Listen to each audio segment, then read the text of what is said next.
Halo, kembali lagi dengan saya Apriana Sitianti. Nah, pada materi yang tadi saya sudah menjelaskan tentang perkembangan kreativitas anak usia dini. Nah, selanjutnya saya akan menjelaskan kasus kasus yang terjadi pada perkembangan kreativitas anak usia dini. Nah, di mana kita tahu pada saat ini perkembangan kreativitas anak usia dini di masa COVID-19 ini sangatlah terganggu ya. Nah, pandemi COVID-19 yang melanda dunia termasuk Indonesia memang menjadi masalah utama dalam pembelajaran dan dilakukan secara online di rumah. Kegiatan kreativitas dari alat permainan edukasi, papan tuli, papan pintar, terbuat dari kulit kerang dapat menjadi solusi inovasi kreativitas anak usia dini. Tujuan penelitian ini adalah dapat mengembangkan semua aspek kreativitas anak di era pandemi COVID-19. Nah, metode yang digunakan adalah penelitian kualitatif, yang analisis deskripsi digunakan untuk menganalisis peristiwa dari tindakan yang diambil. Sampel bentuk yang digunakan adalah penelitian kualitatif untuk mencapai sebuah kreativitas papan pintar dari kulit kerang yang diterapkan pada 2 orang anak usia dini. Seperti contohnya Hanif usia 4 tahun dan Farhan usia 5 tahun yang berbeda di sekitar jalan Sihotang. Nah, hasil penelitian yang dapat adalah antusias anak dalam melakukan kreativitas papan pintar dari kulit kerang.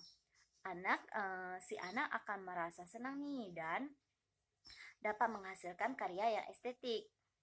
Dengan adanya kegiatan seperti membuat papan pintar, anak akan mendapat kreativitas seninya, emosional, bahasa, dan motorik pada si anak, yang mana anak dapat mengenal angka dan warna, serta berinteraksi dengan teman, dan dapat berimajinasi dengan warna dan dari kulit kerang. Nah, itu kasus yang pertama, yaitu tentang COVID-19. Nah, kasus yang kedua yaitu lingkungan belajar. Nah, perlu kita ketahui seorang anak pada 0 sampai 6 tahun dia sangat-sangat memerlukan lingkungan belajar yang konduktif. Nah, misalnya seperti memastikan ruangan belajar tertata rapi dan nyaman, menggunakan fitur yang sesuai dengan ukuran tubuh anak, menata alat dan bahan mainan yang mudah dijangkau anak, membiasakan seorang anak mencuci tangan, terus membiasakan merapikan dan mengembalikan alat dan bahan mainan. Nah, banyak ya yang sering kita temui di sekolah ataupun di rumah ataupun dimanapun, ada seorang, misalnya ada anak nih, anak ini biasanya dia tuh tidak suka merapikan dan mengembalikan alat yang sudah dia mainkan. Nah, itu mungkin faktor dari ajaran orang tuanya. Terus menggunakan alat dan bahan mainan yang beragam. Nah, anak biasanya sering menggunakan alat-alat yang beragam seperti gendang, mobil mainan, mainan puzzle, dan lain sebagainya.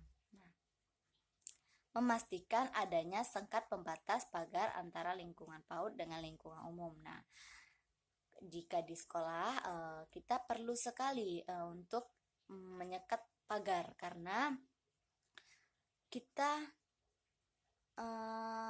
harus menjaga anak dari lingkungan umum,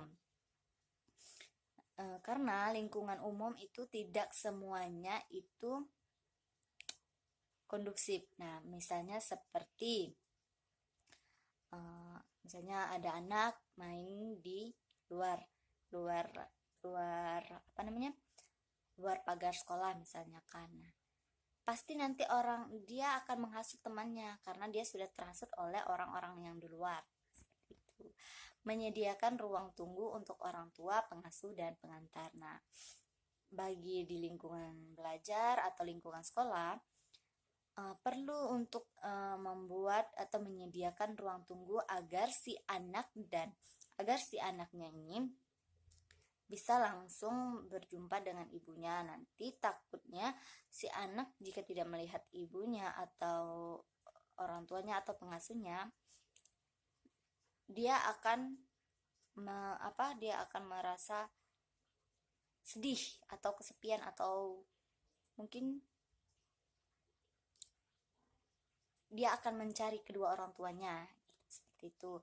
Nah, dari kasus-kasus yang sudah saya sampaikan, saya minta maaf kalau ada kekurangan dalam menganalisis sebuah kasus yang saya sampaikan, atau kekurangan dalam saya memberikan materi. Saya minta maaf.